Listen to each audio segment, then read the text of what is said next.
But yeah, I wanted to cover a number of different topics today, starting off with, performance reporting, where we're currently tracking there at the moment, talk around our case management and portfolio directors and what we're really trying to achieve there in relation to, again, I think it comes back to, as we've discussed, both Karina and Virginia and other speakers, about enhancing your experience with the engagement with the APVMA. I'd like to say that, the sentiments in everyone else's presentations is that we're very serious about this. It's not something that we're taking lightly. It takes a lot of work to do it though, and it takes a lot of effort. And in a lot of cases, that does draw our staff away from what you might call business as usual. So we have to take a balanced approach about how we actually go about this and do it in a timely way as well, but do it quickly. So there's a number of staff in the room today that work in other areas of the agency have significant impact in relation to your applications and work that we do in registration. So we have a lot of interaction with our people in IT, for example, in terms of developing just our internal systems, in improving our business processes in processing your applications. And then also externally how that works for you as well.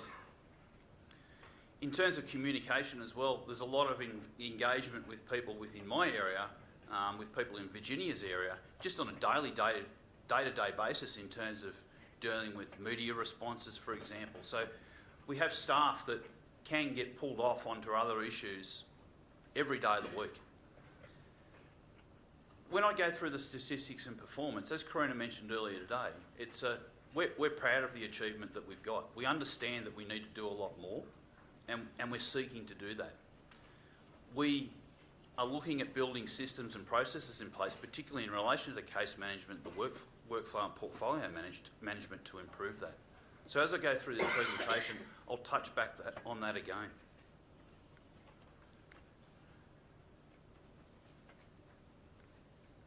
I think I've said this in a range of other ways just then, and particularly I'll touch on overdues and what work we're doing there as well.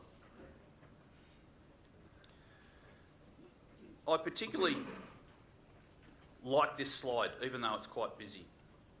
What it depicts is that most of our time frame performance that you actually see really deals with probably the lines 2, 3, 4 and 5 in that particular slide. So around our product registration applications for pesticides and veterinary medicines, and also our actives and our permits. However, there's a significant amount of other work that we actually have to do as an agency in receiving these applications, processing them, and getting them back out to you as well.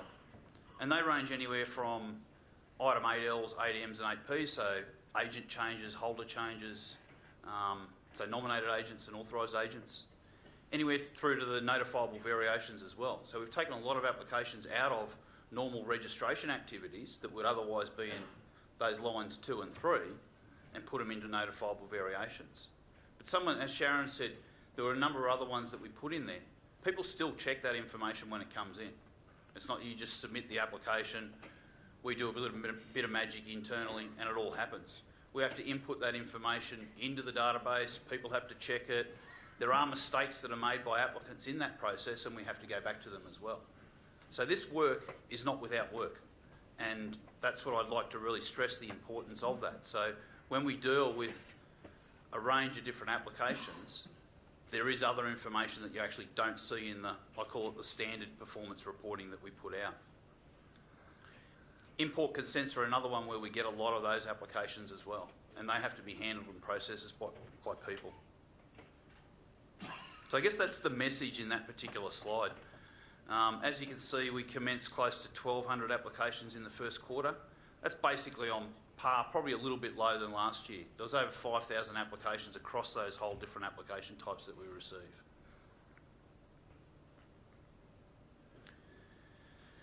As Karina mentioned, in the last quarter, 83% for product applications were finalised within time frame. 79%, or the flip side is 21% of the applications that we've still got on the books are actually over time frame. And that's been quite steady now for a good 12 months in relation to where those applications are at.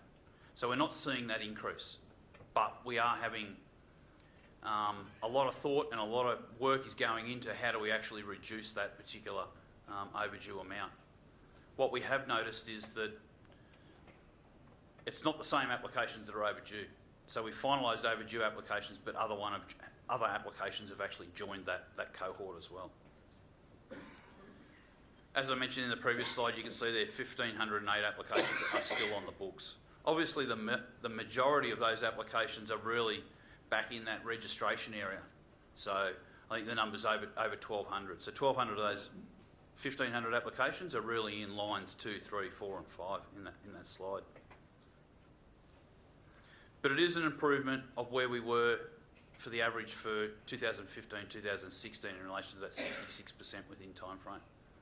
So there has been a lot of work that's been done internally by my staff and other staff across the agency to improve that performance rate.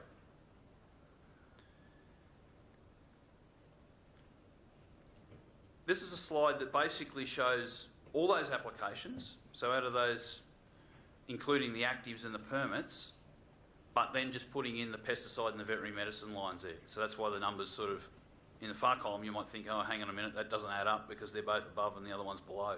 But that's actually including both actives and also permits in that far right and in all the bars. But as you can see, there's been a significant increase in relation to time frame performance. That's going to be a challenge for us to continue to maintain that where we are and with a number of the things that Karina mentioned today. And not to use the R word or maybe even the A word, but that will and is having an impact in relation to staff. So we are looking at recruiting additional staff and ensuring that we're ahead of the game in relation to that as much as we can. But again, it takes time to train those staff in relation to what we need to do. So it's not a simple process where we just pull someone off the street and all of a sudden they can be pumping out registration applications tomorrow. So that's a lengthy process in itself. Work in progress, this is basically cut to show you the difference between its total work in progress across those registration, permit and active applications, but then also to bring in which ones are actually overdue. So as you can see at the top there, the number's probably quite small from the back, but you get about 260 overdue in that far right-hand column, and 1,000 applications still within time frame. But as we can see, that's been quite steady, but it hasn't become unmanageable and it hasn't become out of control. And that's a key to us in relation to ensuring that we can move forward in these other activities that we need to pick up on as well. And I really believe it's in those other activities that will actually drive improvements in this area, not just concentrating on assessing applications, but looking at things like the user experience in relation to better guidance material. So when you make an application, we don't have to recategorise your application, for example. So you're quite clear about what information we require. I'll flick back again. This next slide that you're about to see basically deals with that top yellow or green part of that chart. So this basically then cuts all the overdues up into where do they actually fit? Are they in pesticides? Are they in veterinary medicines, permits and actives, for example? It's fair to say that most of the areas have probably pretty much stayed the same as where they were. Pesticides was a great result, to get down to 78 at the end of the financial year. We received a significant amount of applications in the first quarter of this financial year, which has affected that overdue rate as well. But as you can see, it's significantly decreased from where it was for pesticides back in September 15 at 135 applications. As I said, getting down to 78 was excellent, but that has now gone back up.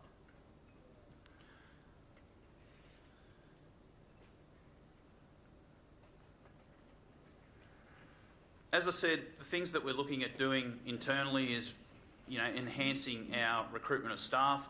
I don't know if you're aware or you're interested. Karina put a job ad out earlier, but we actually went out about 4 weeks ago now, I think it was, with a general recruitment round for jobs across the entire agency.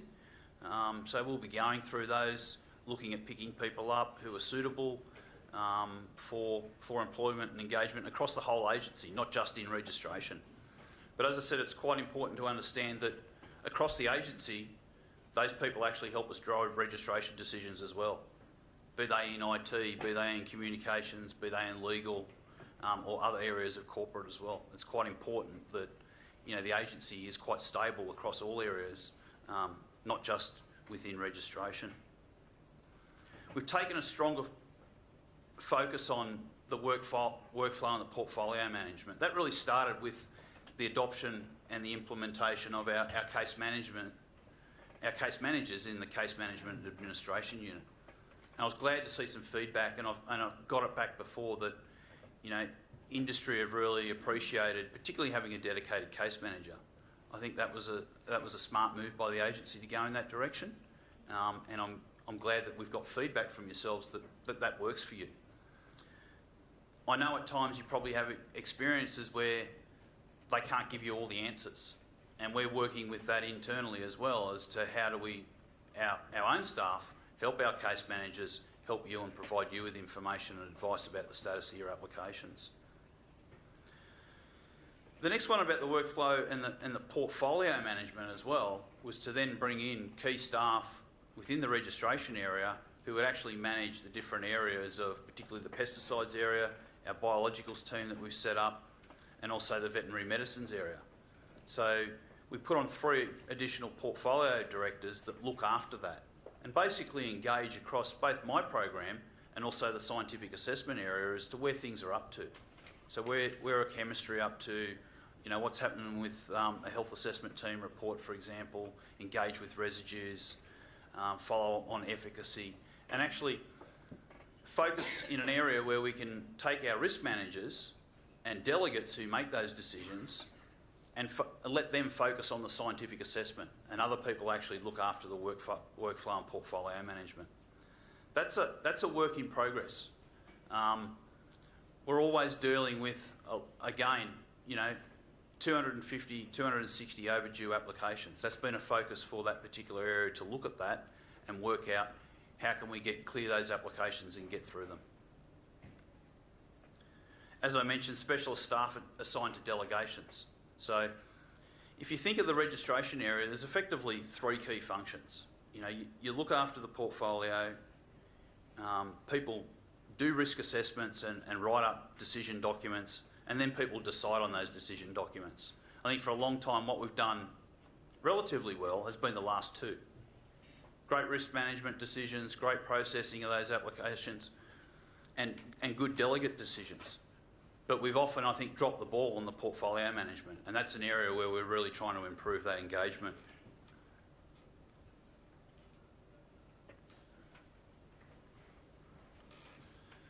Just to talk on case management briefly, as I've spoken about, it's to give you that single point of contact into the agency. And I covered the 3 areas: pesticides, veterinary medicines and permits they've been split up into. And improving our advice to you on the status of your applications and your engagement with them. Basically, there are 3 case managers for pesticides, 2 in veterinary medicines and 1 in permits. Some of these have recently changed. For example, in veterinary medicines, Brennan's about to take another role up in the agency in our MQL area, and Timothy was only with it for a short while and has recently left. So those 2 positions are being replaced and are currently being filled by Brooke Storer. Tian looks after the permits, and then we've got Lauren, Sarah and Jessica in the pesticides area. As you can see, they all deal with a large number of companies and also a large number of applications that are before them at any one time.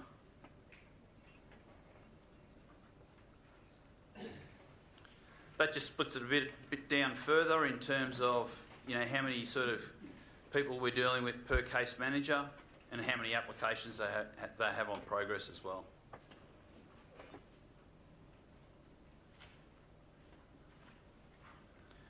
I now wanted to touch on reference products. and some of the things that we're noticing, give you some insight into, perhaps lead into this afternoon's discussion as well, around CCI and reference products. Karina mentioned a number of these this morning in her presentation. Some of the things that we are noticing in the applications involving particularly, say, item 6 and item 7 veterinary applications is that in some cases we haven't had the specifications provided, so we've had to issue notices and go back to applicants and get that information. So a number of you may have received notices around that. We're also seeing that applicants are still making applications where there's actually data protection or limits on use of information where we can't actually process their applications and progress them because of data protection implications for those reference products. So I would encourage you to check on the website as to if a product that you're looking for as a reference product actually has limitations on use or data protection associated with it. And you can do that through the website, through PubChris. So if you go into those individual those products, and there'll be a protected field in relation to each of those registrations, and you can see in there if there's protected data or not. If you're uncertain if that protected data has relevance to your application, then contact us and we can talk about that as to if it does or doesn't have relevance, because in some cases it may not. So we can talk and consider those things as well.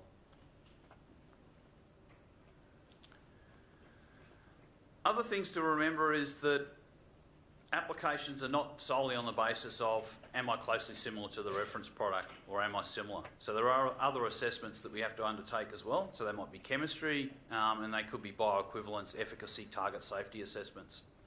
In some cases, some of these applications have actually been and still are in the system as item 10 applications, where we're also looking at, it could be residue information as well that's been provided with an application.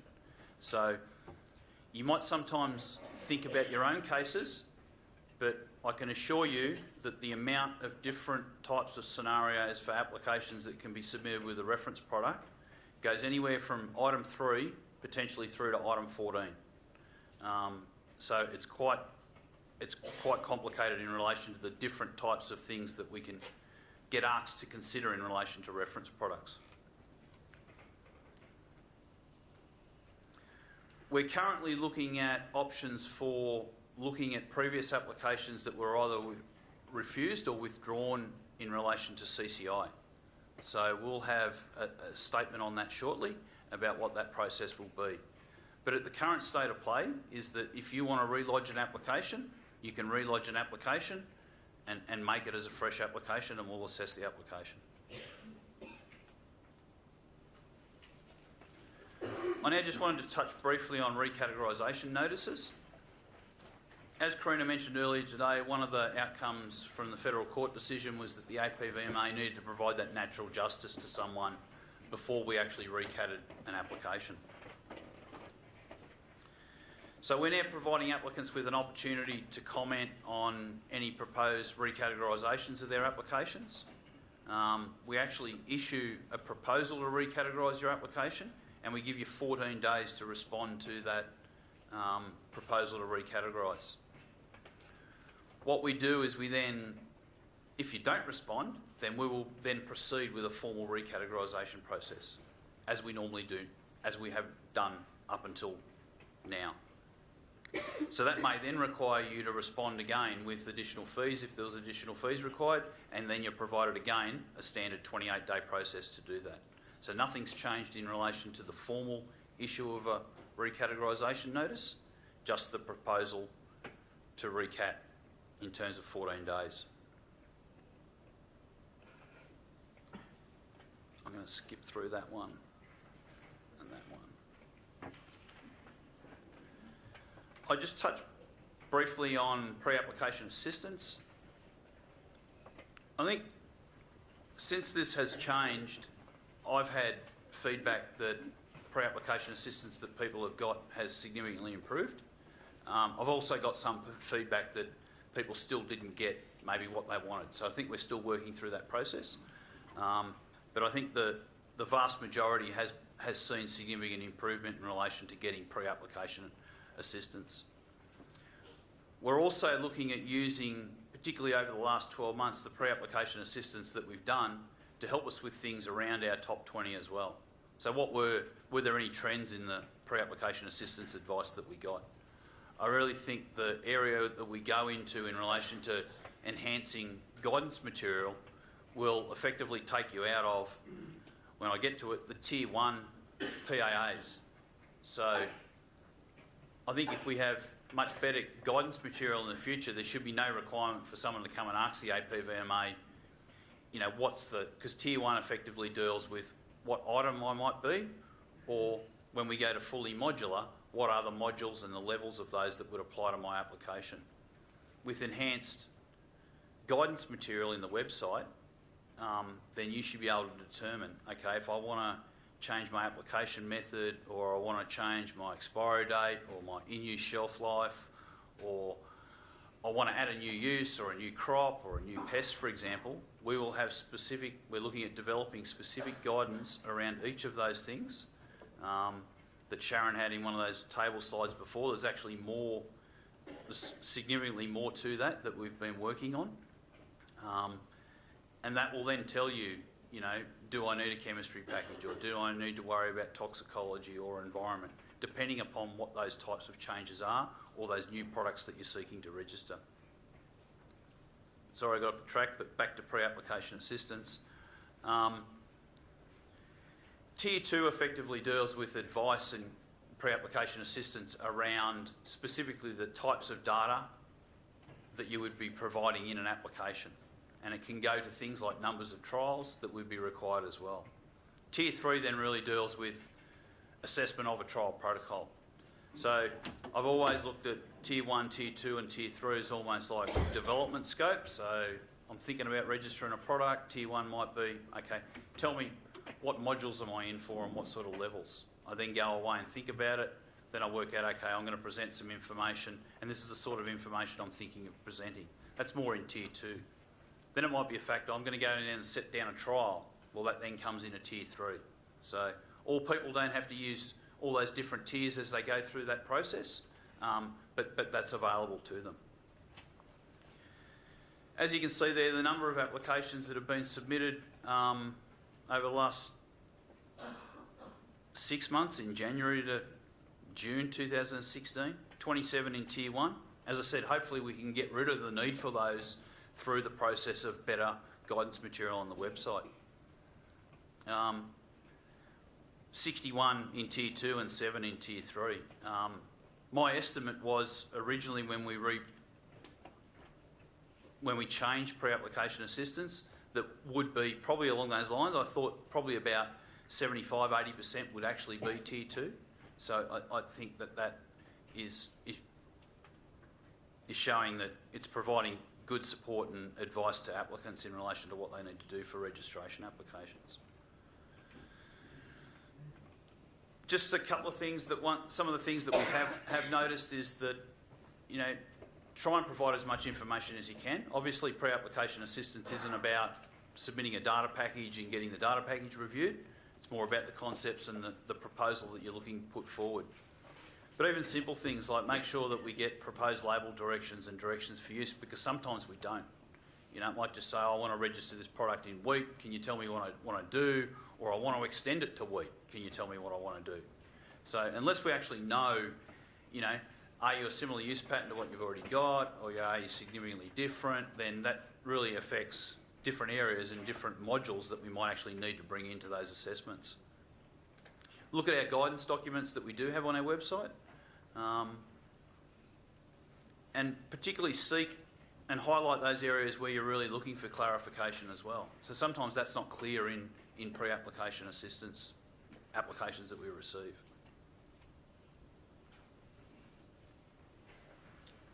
I'm going to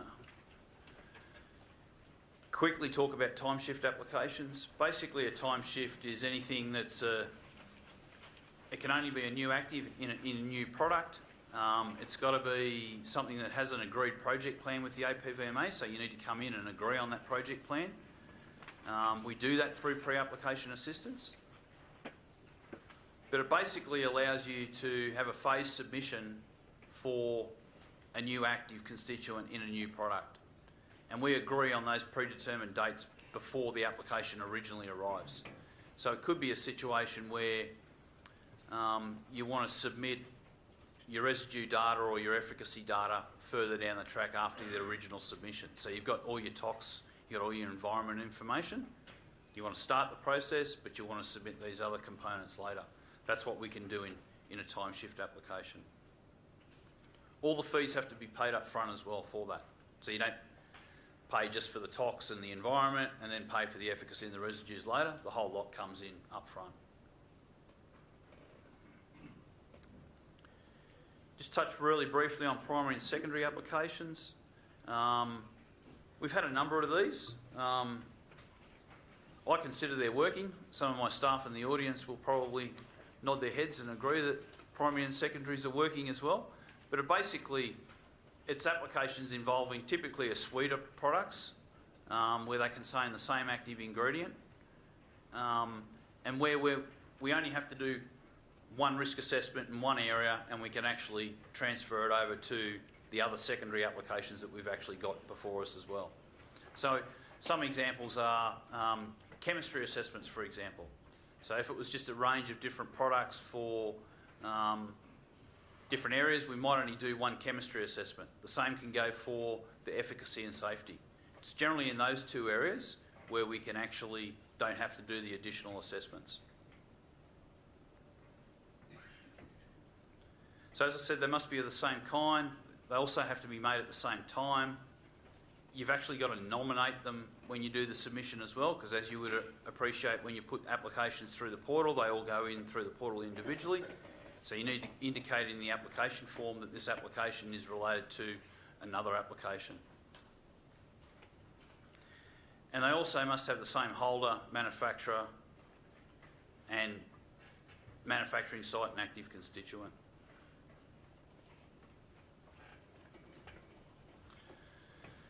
Quickly also just touch on release of technical reports. So these are basically the component assessment reports for chemistry, environment, OH&S that you would receive.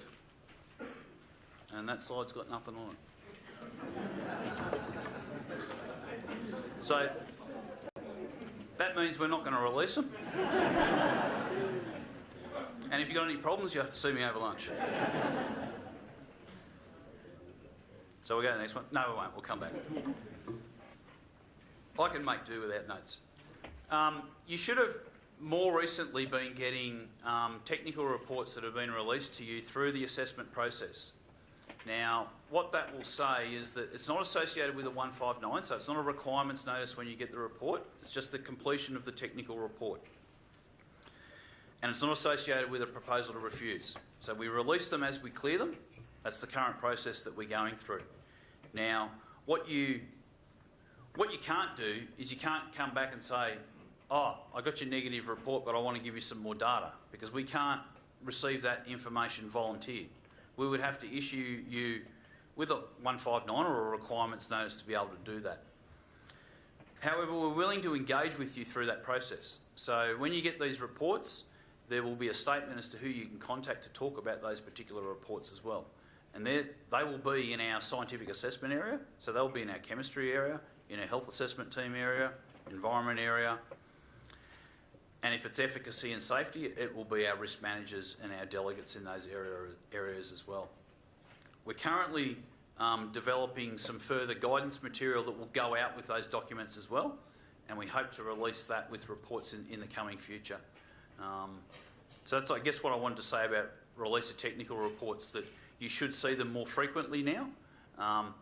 And we consider it's quite important that we do release these reports so you're aware of progress and status of your application and aware when we could come in the future and ask you questions, particularly in relation to a 159 or a proposal to refuse. As you're probably aware, these reports come out at different times through the assessment process. So we might have 10 months to assess an application. Some reports may be available at month 6, some may be not available until month 8, for example. So that's when we would look at releasing those particular reports. In terms of the final one I've got is the crop grouping project. And this is about really encouraging and enhancing the approval of minor uses. Obviously, because it's crop, it's only around pesticide applications.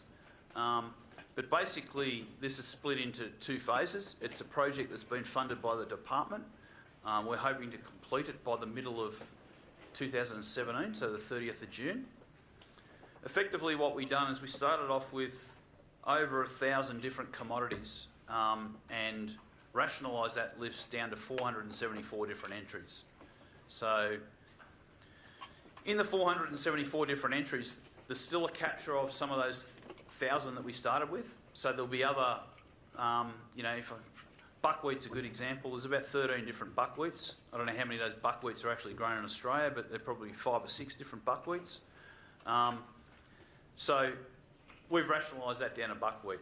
Limes are a similar one as well, so we've rationalised some of the limes down into smaller groups rather than having 15 or 16 different limes in the list. These are basically then cut up into 21 different crop groups. So effectively pome fruit, stone fruit, citrus fruit, tropical fruit, inedible peel, tropical fruit, edible peel. We went out to consultation earlier this year, got 19 submissions. We're looking at publishing that list very soon. It's just gone out to an external person to finalise that for us, and then we're looking at publishing it to our website. So that will cover off on phase 1. So that will just list all the individual commodities in each of those different 21 crop groups. Phase 2 is basically then looking at identifying within each of those crop groups what we call key representative commodities. So the way this works is that, and it currently works for our residues data, and it works in some cases in relation to efficacy as well, where applicants give argument that this data should be extrapolable to other commodities within the same crop group. It's historically, as I said, done for residues. Globally it's done for residues. We've done it for a long time. Where we're actually looking at going with phase 2 is to actually push it out beyond residues as well and push it into areas where we can have representative commodities for both efficacy and target safety, environmental risk assessment and OH&S as well. So to cover off all the particular disciplines. Obviously there will be differences from time to time depending upon those situations. So that's what we're looking at in phase 2. But the general approach is that if we can have a representative commodity, particularly coming out for residues data, if that can be the same for efficacy, OH&S and environment, then we won't be looking at doing a need to do additional assessments or require data for those additional commodities. Give an example in that, in a crop group you might have anywhere from 20, some crop groups have got up to particularly 50 commodities in them. You might only be required to generate data in perhaps, in some occasions it could be 3 commodities, in other occasions it could be up to 6 different commodities. But you get the entire crop group when you do that process as well. So that's the work that we're doing there. We'll be consulting early in 2017 on those representative commodities. And that's just basically an example, particularly in relation to pome fruits. Quite a small crop group, but as you can see there's some ones in there that you normally don't go and buy, or I don't go and buy anyway, like quinces and locusts and medlars and crab apples. Yeah. But this is the power of crop grouping in a way where you can actually say, well, the representative commodities might be apple and pear, for example. If we get to that point and then we use that for residues, OH&S, environment and efficacy, a lot of the data that we're using now probably to register things for apples and pears will probably get you a crop group. So then those other minor uses get involved. And it deals with that chemical access issue that the department's working particularly closely with the Deputy Prime Minister on. So that was all I had. Thank you.